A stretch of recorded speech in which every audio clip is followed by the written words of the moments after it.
Vicente era natural de Huesca e pertencia a uma das famílias mais distintas da Espanha. Desde menino, foi entregue por seus pais à orientação do bispo Valério de Saragoça, recebendo uma sólida formação religiosa e humana. Muito jovem, ingressou na vida religiosa e logo foi ordenado diácono da igreja. Depois, devido ao seu preparo intelectual e tendo o dom da palavra, foi escolhido para assistir o bispo, ficando encarregado do ministério da pregação do Evangelho. Isto porque o bispo, em virtude da idade avançada, já não tinha mais forças para exercer esta tarefa. Vicente desempenhou este cargo com total dignidade e, graças à eloquência dos seus sermões e obras, obteve expressivos resultados para a Igreja, convertendo à fé grande número de pagãos. Neste período, iniciava a terrível perseguição decretada pelos imperadores romanos Diocleciano e Maximiano no solo espanhol. Daciano, governador da província de Saragoça e Valência, querendo mostrar sua lealdade e obediência aos decretos imperiais, mandou prender Valério e Vicente, ordenando que fossem levados para a prisão de Valência. Depois de processados, foram condenados à morte, mas o governador, mostrando uma certa clemência para o bispo muito idoso, mandou que fosse exilado e submeteu Vicente à tortura.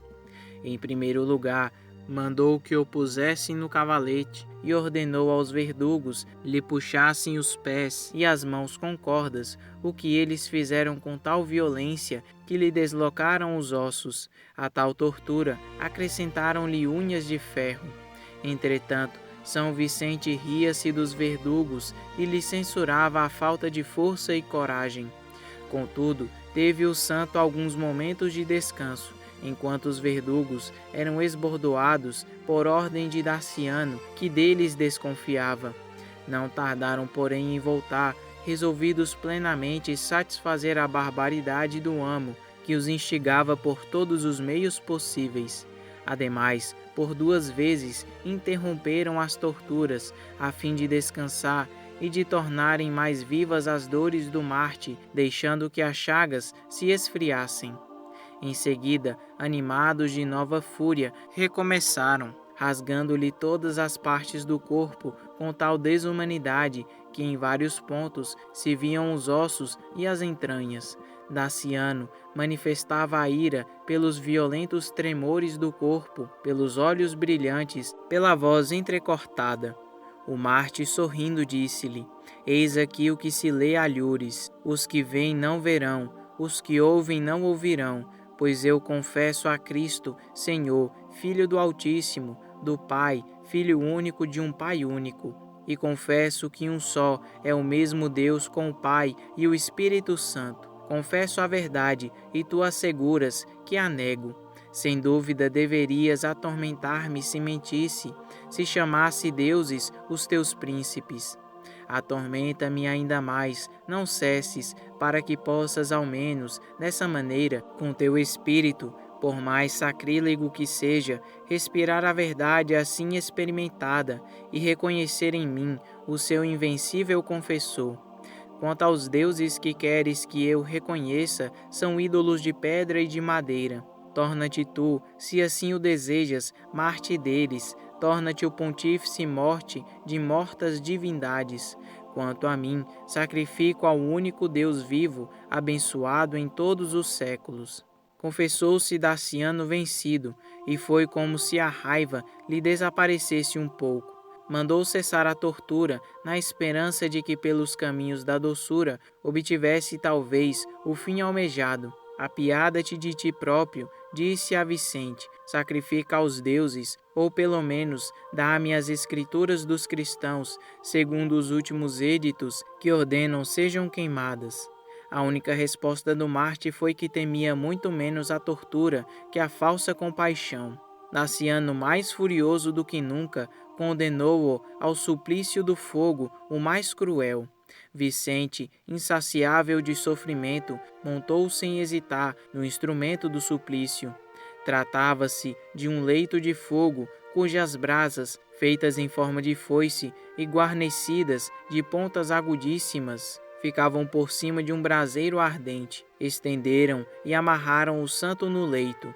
Todas as partes do seu corpo que não se encontravam voltadas para o lado do fogo foram dilaceradas e chicoteadas e queimadas com lâminas incandescentes. Lançaram-lhe sal nas chagas, torturaram-lhe em seguida, da mesma maneira, as diversas partes do corpo e por repetidas vezes. A gordura, que se derretia de todos os lados, servia de alimentos às chagas. O juiz, confuso e arrebatado de cólera, já se não dominava, perguntava sempre aos ministros da sua crueldade o que fazia. O que dizia Vicente? Continua o mesmo, respondia-lhe. Persiste na primeira resolução. Dir-se-ia que os sofrimentos só lhe aumentam e firmam a constância.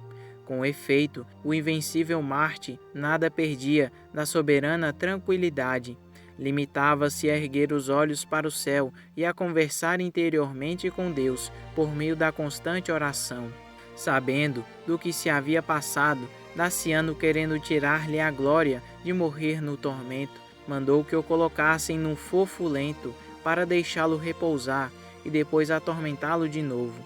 Acudiram os fiéis da cidade, beijaram-lhe as chagas e enxugaram-nas com panos para conservar aquele sangue, bênção da família deles.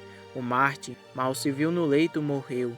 Era o ano 304. Segundo a tradição, Daciano mandou que seu corpo fosse atirado num terreno pantanoso para que os animais pudessem devorá-lo, mas acabou protegido por um corvo enorme que não permitiu que seus restos fossem tocados. Por isso, transtornado, o governador mandou que o jogassem ao mar, com uma grande pedra amarrada no pescoço. O corpo de Vicente não afundou. O Senhor o conduziu à praia, onde os fiéis o recolheram e sepultaram fora dos muros da cidade de Valência. Neste lugar foi construída a belíssima basílica dedicada a ele e que guarda suas relíquias até hoje. São Vicente Diácono é o mártir mais célebre da Espanha e Portugal.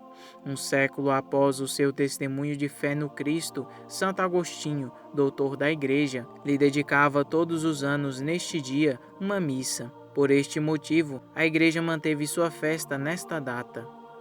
São Vicente, rogai por nós.